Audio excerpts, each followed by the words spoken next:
नमस्कार शेतकरी बांधवांनो, मी विवेक दत्तविलास मोरे, फील्ड अॅग्रोनॉमिक्स, आम्ही बालाजी फाउंडेशन महाराष्ट्र.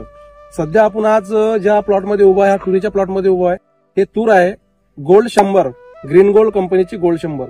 या तुरीचा अनुभव असा आहे का आमचे जे शेतकरी आहे वैभव नागपुरे, आता जो आपण हा व्हिडिओ बनवणार आहे हा पिंपळखुटा, तालुका बाबुळगाव, जिल्हा यवतमाळ मध्ये सध्या आपण आज आहे.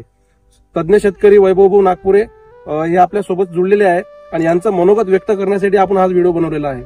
आपण शेतकऱ्यापर्यंत नवीन नवीन व्हरायटी, नवीन नवीन गोष्टी शेतकऱ्यापर्यंत आणत असतो. पण हे तुरीचं पण एक नवीन वैशिष्ट्य आहे. गेल्या 3 वर्षापासून ते तूर हे लावत आहे आणि त्यांचा अनुभव आज आपण शेअर करण्यासाठी आपण त्याच्यासोबत एक मुलाखत घेत आहे. वैभव नमस्कार. नमस्कार. पहिले तर आमच्या शेतकऱ्याला तुमचं नाव सांगा, गाव सांगा. नमस्कार शेतकरी मित्रांनो, माझं नाव वैभव साहेबरावजी नागपुरे, मुक्काम पोस्ट पिंपळखुटा, तालुका बाबुळगाव, जिल्हा यवतमाळ. बरं, आता आपण या तुरीबद्दल थोडीशी माहिती शेतकऱ्यांना देऊ. तर आता गेले तर मी तुमच्यासोबत 5-6 वर्षापासून जोडलेलोच आहे आणि मी तुमचं दरवर्षी नवीन दर्शन घेतो. तर मागच्या वर्षी जेव्हा आपण ही तूर लावली होती तर किती एकरामध्ये लावली होती? हे मागच्या वर्षी तूर 2 एकर मध्ये होती. बरं, तर 2 एकर मध्ये आपल्याला उत्पन्न किती झालं? 2 एकर मध्ये 18 क्विंटल झालं तुरीचं. तर याच्यामध्ये तुरीमध्ये तूरच होती का आणखी नाही? तूर सोयाबीन आंतरपीक दोन्ही आंतरपीक. सोयाबीन किती झालं होतं? सोयाबीन 20 पोते. आणि मग यावर्षी तुम्ही किती एकराचा प्लॉट केला? यावर्षी मागच्या वर्षी अनुभवानुसार यावर्षी पूर्ण 6 एकरवर पेरणी केली आहे. 6 एकरची पूर्ण पेरणी, म्हणजे मागच्या वर्षी डोबिन केली, यावर्षी पेरणी. तर मला सांगा, ह्या तुरीचं तुम्हाला वैशिष्ट्य कसं चांगलं वाटलं का तुम्ही यावर्षी 6 एकर? तुरीचं वैशिष्ट्य म्हणजे साहेब की हे अर्ली व्हेरायटी आहे. कमी दिवसात 145 दिवसात येणारं पीक आहे. आणि मुख्य म्हणजे गुच्छानीच्या शेंगा लागते आणि प्रत्येक शेंग 4 ते 5 दाण्याची आहे. 3 दाण्याची फार क्वचित आहे, 4 ते 5 दाण्याच्या जास्तीत जास्त शेंगा आणि लाल भडक दाणा आहे. म्हणजे जर बाजारभाव याला चांगला मिळतो. तर याच्यामध्ये जेव्हा आपण हे डोबतो तेव्हा याच्यामध्ये मर वगैरे जास्त येते का? नाही, मरीचं प्रमाण एकदम कमी आहे. तर बाकीच्या शेतकऱ्यांनी तूर लावायला पाहिजे का? बिलकुल लावायला पाहिजे सर, कारण जर ज्याला कोणाला हे तूर काढून गहू वगैरे समजा चणाई वगैरे होऊ शकते, अर्ली तूर आहे त्याच्यामुळे हे तर लावायलाच पाहिजे. तर मला सांगा, तुम्ही तुमचं या तुरीचं आणि या तुरीचं अंतर किती आहे? म्हणतात या दोन्ही तुरीचं, हे तूर आहे बेडवर 6.5 फुटाचा बेड आहे दोन्ही तुरीचं अंतर. याच्यात तुम्ही सोयाबीन, याच्यात मदत 5 सोयाबीनची होती. किती क्विंटल सोयाबीन झालं? सोयाबीन एकरी 8चा ऍव्हरेज आला. उन्नती. तर आपण पाहू शकतो शेतकरी बांधवांनो, आजची तारीख आहे 19/11/2024. आजचा बुधवार आहे. आपण आज पिंपळखुट्यामध्ये सध्या हल्ली आहे. बाकीच्या शेतकऱ्याच्या ज्या तुरी आहे ते कोणाची तूर शेतकऱ्याची अंड्यावर आहे, कोणाची फुलावर आहे आणि कोणाचं तलप आहे. आज इथं 70% पूर्णपणे शेंग बनलेली आहे आणि शेंग पूर्ण भरलेली आहे. या तुरीमध्ये 4 दाणे 5 दाण्याची शेंग जास्त आहे. शेंगा पूर्ण भरलेल्या आहे. याची मला तर असं वाटतं का 15 दिवसात तूर तुमचा प्लॉट पूर्ण भरून जाईल. तर हा जो तूर आहे हे 145 दिवसाची तूर आहे आणि हा प्लॉट पूर्ण लचपत पूर्ण खालीपर्यंत टेकलेला आहे, जमिनीला पूर्ण टेकलेला आहे, पूर्ण शेंगायनं.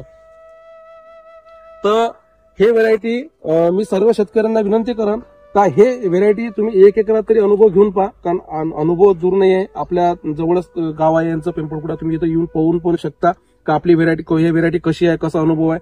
तर वैभव, यावर्षी तुमचं काय, म्हणजे तुम्हाला कसं एक अंदाज काय वाटला का तुम्हाला यावर्षी किती क्विंटल? पण यावर्षी 9 ते 10 क्विंटल व्हायला पाहिजे. 10 क्विंटल व्हायला पाहिजे. वातावरण व्यवस्थित राहिलं, आणि आकाश व्यवस्थित. या तुरीला अशा गुच्छे असतात, गुच्छानी असा शेंगा लागतात. गुच्छाने शेंगा जे आहे गुच्छानी फुलं येतात. आणि मेन म्हणजे जो विषय आहे का, जसं आता तुमच्या तुरीला एवढ्या सगळ्या गोष्टी आहे, तर तुम्ही गेले खताचा डोस किती? नाही, खताचा एकही डोस दिला नाही. खताचा जर डोस दिला तर आणखी उत्पन्नात भर पडली असती. ते काही पॉसिबल झालं नाही, सतत पाणी चालू असल्यामुळे. आणि पाण्याचं नियोजन कसं केलं? पाणी आता एकही पाणी दिलं नाही तिला. वरचं पाणी मधात आल्यामुळं आता आम्ही हिला शेंगा तयार झाल्या आहे, एक पाणी सोडून देऊ. अच्छा.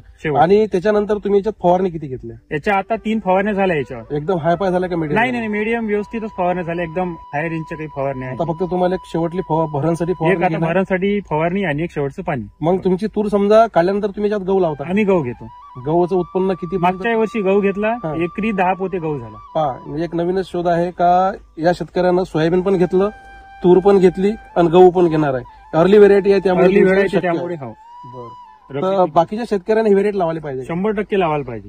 जर समजा बाकीच्या शेतकऱ्यांना म्हटलं बियाणं द्या तर बियाणं द्याल का तुम्ही? आपल्याकडे उपलब्ध होऊन जाईल बियाणं, काही प्रॉब्लेम नाही. शेतकऱ्यासाठीच आहे. आपण मागच्या वर्षी तुम्ही दुकानातलं बियाणं आणलं, यावर्षी तुम्ही घरचंच बियाणं? मग घरचंच होतं, त्याच्यामुळे शेतकरी मित्रांनो पाहू शकतो आपण का दुकानातलं बियाणं मागच्या वर्षी आणलं आणि यावर्षी घरचं बियाणं ठेवून हे पूर्ण शेतात प्लॉट केलेला आहे. आणि आज आपण या धुऱ्यावर नाही आहे, बरोबर शेताच्या मध्यभागी मनात आपण एकदम मनात उभा आहे आणि इथून आपण हा व्हिडिओ काढत आहे. म्हणजे आपण या व्हिडिओच्या माध्यमातून सर्व शेतकरी बांधवांना विनंती करतो की मी असं म्हणणार नाही का सर्व शेतकरी बांधवांना 4 एकर 5 एकर तुरीचं लागवड करावी.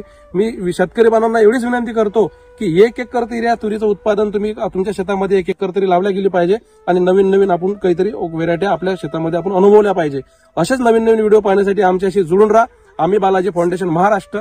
धन्यवाद वैभव. धन्यवाद.